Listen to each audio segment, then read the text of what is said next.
From the Smithsonian's National Air and Space Museum, this is 50 Years of Air and Space, sponsored by Lockheed Martin. I'm Matt. To celebrate the museum building's 50th anniversary, we're going back in time and behind the scenes to tell you our origin story. From a collection to a law, a building, all the science and scholarship, and the dedicated people that brought one of the world's most popular museums to life and have now transformed it for new generations. We have 3 more episodes to tell you all about it. Let's get started. The National Air Museum was authorized by Congress in 1946, but aeronautics research began much earlier than that at the Smithsonian Institution.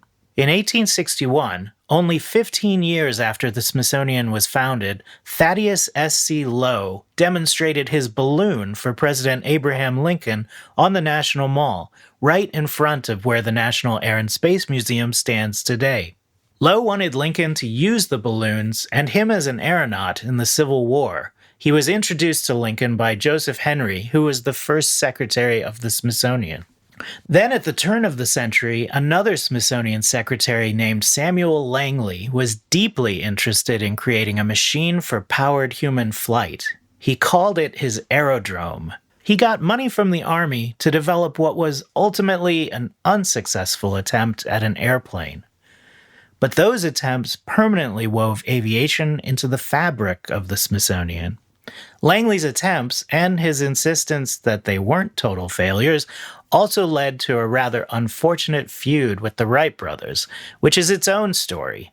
You can hear about that from our friends at the Smithsonian Side Door podcast. But by 1911, the Smithsonian had collected the 1909 Wright military flyer, and eventually we did collect the 1903 Wright flyer in 1948. The Smithsonian also funded some of rocketeer Robert Goddard's early work. And in 1927, right after Charles Lindbergh flew across the Atlantic, he received a telegram from the Assistant Secretary of the Smithsonian that asked him if the institution could please have his airplane. He said, of course. These important planes and some other aviation equipment were displayed in the Arts and Industries building, called the National Museum for much of its early history. At that point, the person doing the most to collect aircraft for the Smithsonian was Paul Garber. He's the one who told the assistant secretary to cable Lindbergh. He's the one who made sure the Wright military flyer was put together correctly. And he's the one who was responsible for making the Smithsonian's early aviation collection what it is. So, original idea for an air museum goes back to at least the 1930s. Of course, at the time, there was just Paul Garber and a handful of other people, one or two other people who were the aviation section of engineering department, whatever it was called at the time. That's Dr. Mike Neufeld. I'm Michael Neufeld. I'm a retired senior curator from the Space History Department. And so they were proposing it, but it just went nowhere. And it wasn't until the end of World War II that General Hap Arnold, the commanding general of the Army Air Forces, offered the Smithsonian the World War II collection of the Army Air Forces. And his first idea was basically a military museum and very much celebrating the U.S. role in World War II. And that didn't really go anywhere. General Arnold wanted to transfer a bunch of planes to the Smithsonian, and the Smithsonian accepted them. But there really wasn't anywhere to display them, and there wasn't a huge appetite among the civilians that held the Smithsonian's purse strings to fund a military museum. What happened over the course of 1945-46 was that the idea of the museum had to be made general, include the civilian, notably because of things like the American accomplishments like the Wright brothers and Lindbergh.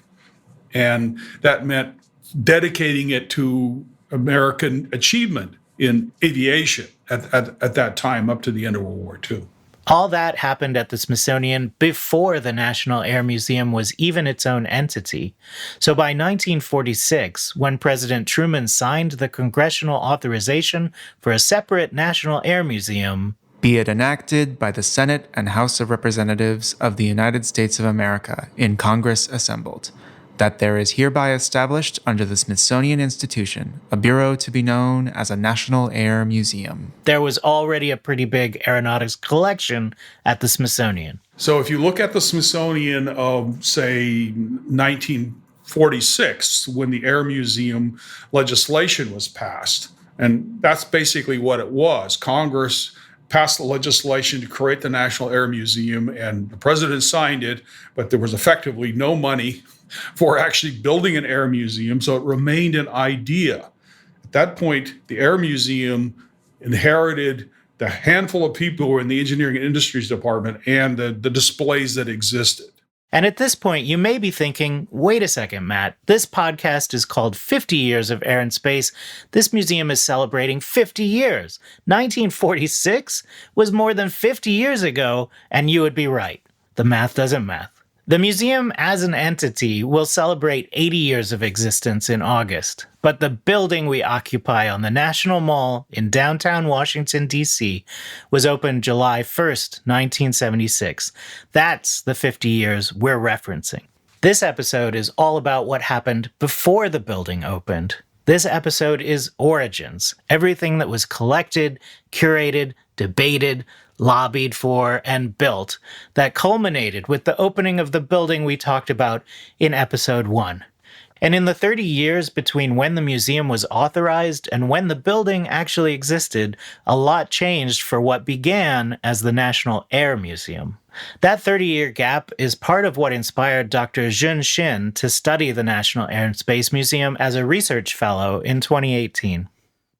Well, first, I have been inspired that it took 30 years to build the Air and Space Museum since it's first built in 1946, because I think it was very natural to that there was a huge movement to build a museum for aviation and space program, because space and air and space is very cherished technology for American people.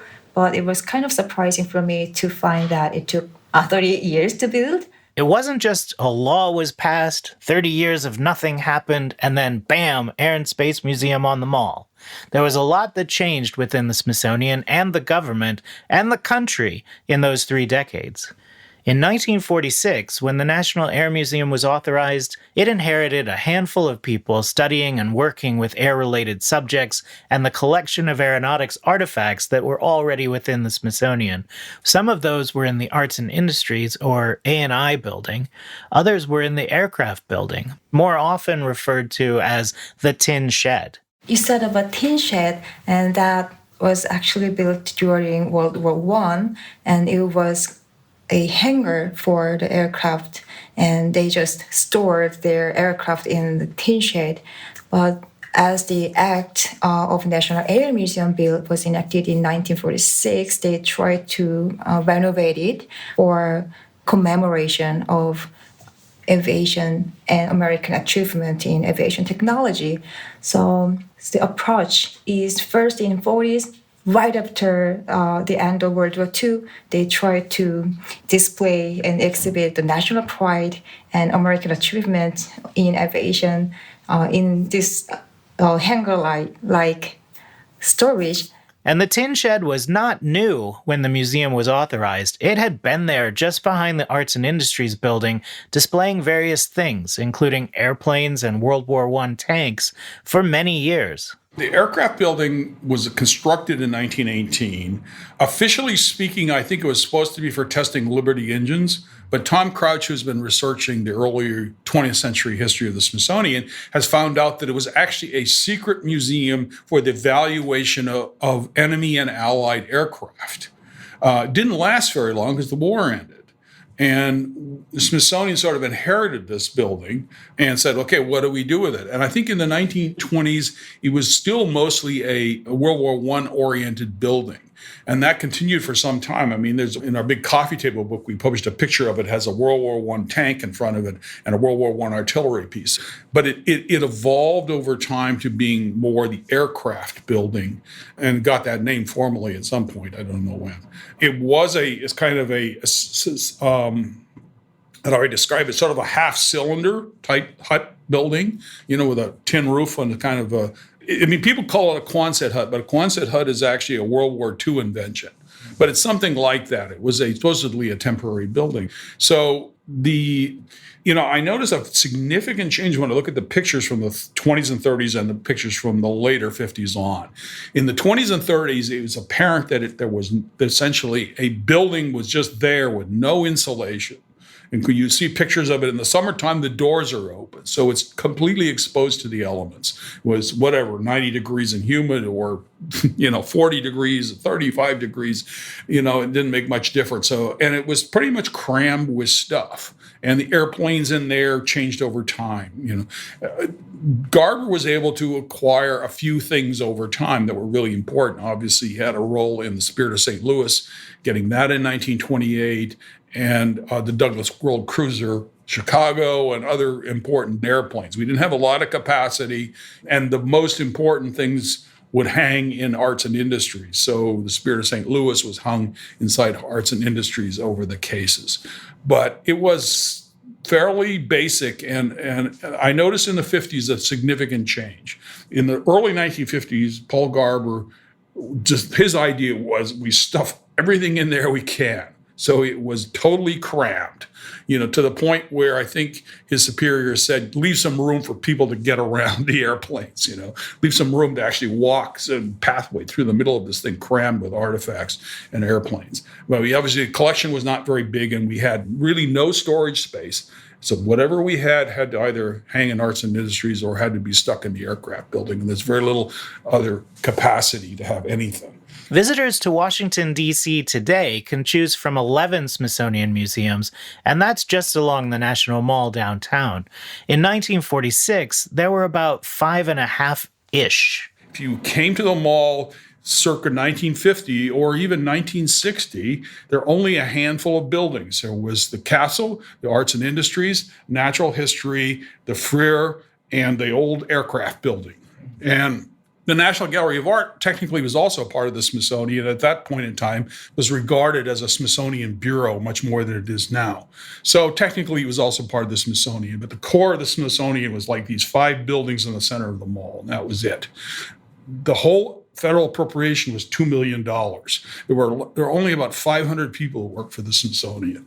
And in the course of the 20 years from 1950, that the appropriation, I think, went up by 20 times.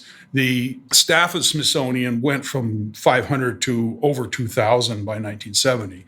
So there was a drastic expansion of the Smithsonian and the ambition of the Smithsonian that started under Secretary Carmichael in the 50s. And then, of course, under Ripley in the 1960s and 70s, there was a huge, massive expansion of the number of buildings, the number of people, and all the ambitions of the Smithsonian. Part of the reason the push for a building for the National Air Museum was renewed in the 50s was that in the post-war economic boom period America was experiencing, some thought maybe it had a bit of a shabby capital city. It looked inadequate as the capital of a world power. It was provincial. It was in many parts of the city poverty-stricken. It was very stuck in its ways and fairly small. And I think elites in Congress and elites in the city and in the East Coast of the United States said, we need a better Washington with better museums and better facilities and everything else. And so there was an appetite for spending more money. The legislation that created the National Air Museum in 1946 notably did not come with any money or a space to build a new museum. But that changed, first when the Museum of History and Technology, which is now known as the National Museum of American History, was created and then funded in 1955 and 56. The first real breakthrough was when Carmichael got the appropriation for the National Museum of History and Technology in 55. And that was kind of a breakthrough that even Eisenhower and Vice President Nixon backed it. And that led to the development of the museum, although it didn't open until the beginning of 1964. But that was the first real breakthrough. And after that, then Carmichael was able to get a place for the Air Museum, Air and Space Museum on the Mall, which was the legislation of 1958. He did that in part because our plot was actually set aside for the art gallery, Smithsonian Art Gallery, which was supposed to be opposite the National Gallery of Art, by sending the art museums to the Patent Office building, which, in 1956, somebody said, well, let's knock it down and turn it into a parking lot. And some people got upset about this historic preservation of the building, and that led to eventually to saying, we'll put the art museums up there and give the mall spot to the Air Museum. Now, you may have noticed that up to this point, as interest from Congress and the National Air Museum comes and goes, it roughly mirrors other historical events and public interest in and funding for aviation and spaceflight. The museum was authorized in 1946 at the end of World War II, and we got our space on the mall in 1958, shortly after Sputnik, the first human-created space satellite, was successfully flown. And it was also around that time that talk began of adding space to the name of the museum, though that wasn't the first time space artifacts were part of the collection. Our first space object, more or less, was already 1935-36. That was when we got the Goddard 1935 rocket, because of the intervention of Charles Lindbergh and Harry Guggenheim with Robert Goddard. Please give the Smithsonian something. So we got that rocket that was locked away in the basement and not shown to anybody until the 1940s. But the impact of Sputnik was obviously to say, okay, we now need to think about incorporating space into this museum. The director Hopkins and Smithsonian leadership already discussed in 1958 adding space to the name of the museum. It wasn't until 1966 that Congress actually legislated the change, but there was already some talk in 1958 about we need to add space to the name of the museum. We need to collect artifacts. I think one milestone was in later 1958, we erected the Vanguard rocket inside Arts and Industries. It was in their rotunda for a year or so, I think. And that was a full operational Vanguard rocket that the program had decided not to use. And then in early 1959, the Army said, well, the Navy can't just get their rocket. We put the satellite in orbit first. So they created a replica of the Jupiter C that launched Explorer 1, and it was dedicated on the first anniversary of the first U.S. satellite, January 31st, 1959. So we had a rocket outside at that point. That was the beginning of Rocket Row. There are iconic photos from the 1960s of rockets of varying size and eras set up on the sidewalk in between the Arts and Industries building with its red brick and Gothic towers and a row of 50s and 60s finned and sleek or bulbous cars and trucks. This is also the point when the museum gets its first director. That's when Phil Hopkins, the first director. So the first person to actually hold the title of director of the museum came in 1957, the end of 57. Philip Hopkins, and Carmichael hired him because he said, finally, we have a prospect of maybe getting a place on the mall, and a building eventually will be appropriated. So we better have somebody plan the building, plan for this Air Museum. So at this point, we've made it to about 1960. The museum exists as an entity with employees and displays inside and around the A&I building. We have a plot of land designated for the new museum to be built. We have a director, but we don't have an approved design, and we don't have authorization for construction, or any money from Congress to build a museum.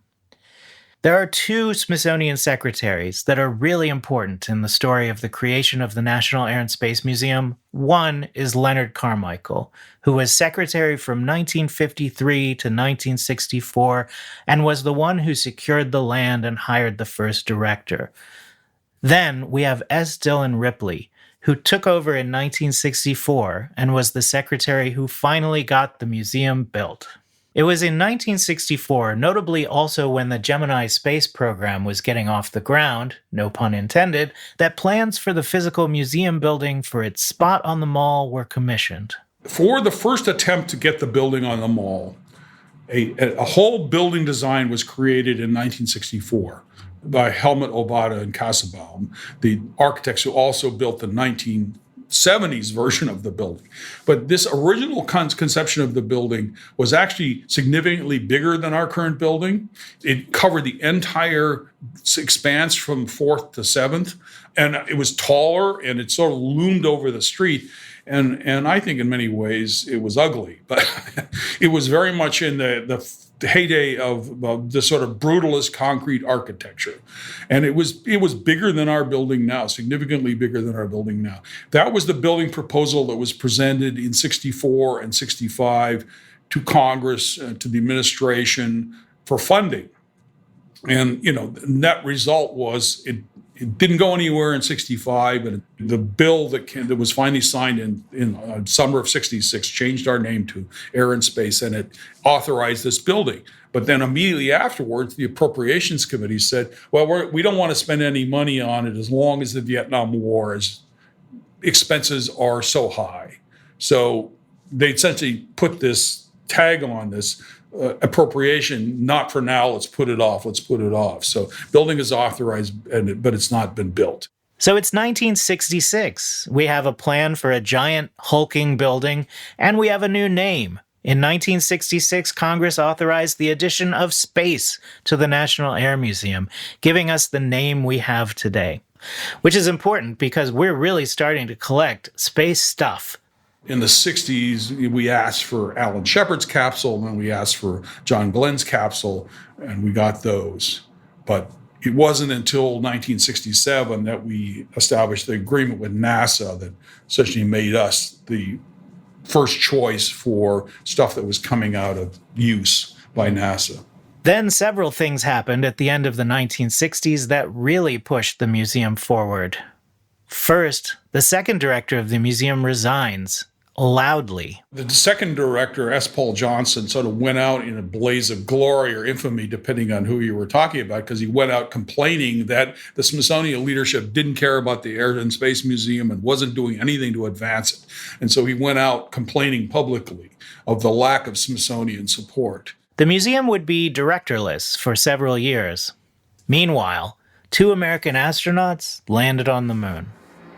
It's one small step for man, one giant leap for mankind. This was just before the moon landing and the Apollo 11 moon landing in 69. And they couldn't find a director. And this dragged on for 2 years almost, trying to find an appropriate director. Ripley was actually in favor of this. I think he was a Marine general. But the reaction of the Congress was, well, you're not a military museum, and we were in the middle of the Vietnam War, and the military was becoming increasingly unpopular, and the sentiment of the public is anti-war, and we didn't want this museum to look too military. It wanted to look civilian. So they went through various candidates, and they didn't find anybody. And then somehow, around the end of 1970, Secretary Ripley talked to Mike Collins, who at that point was the Undersecretary of State for Public Affairs. So after the moon landing, he retired from the astronaut corps. He went to the State Department, but he didn't like the job very much. And he was sort of happy to find an alternative. And so I'd like to find the story, but somewhere in there, Ripley contacted Collins, and it came together fairly rapidly, early in 1971, that Collins was chosen. And, that was a very popular choice because, Collins was very capable, and he was Apollo 11, so he was famous, and he was somebody who could help them advance the building appropriation that had been stalled. Yes, my name is Mike Collins. Retired for many years now, but back in '76, I was the director of this magnificent Air and Space Museum. I'd come from the Apollo program, and one of the really nice things about Apollo was its objective was very clear. President Kennedy had said, put a man on the moon by the end of the decade. I came to Washington sneaking up on 1976, And I used to run around town saying, museum on the mall by the bicentennial, take those three important facets of Apollo and try to transfer them to the construction of this building. Now, the museum had a very popular and very capable director who was lobbying for an appropriation to finally build the building. But the first building design was not very popular. There was always objections to, you're going to put a hangar in the mall. Why do we want an aircraft hangar in the mall? I always had to emphasize, no, it's not an aircraft hangar. It is a elegant building that fits the mall architecture. By the time you got to the end of the 60s and the Vietnam's still dragging on and it's still no building to be built, Ripley was thinking, this building is too big. It doesn't look very good as far as he was concerned, and like the design, and it's too expensive because what was supposed to be a $40 million building in 1964 was now a $70 million building. In 71, Senator Barry Goldwater was a crucial person for trying to get this whole appropriation unstuck. And Ripley talked to Goldwater and then later on Collins and said, we really want to advance this appropriation. And I think it was agreed between congressional appropriators and Goldwater and Ripley that we needed a redesign. So they brought in Gaio Obata, the architect, and said, redesign the building.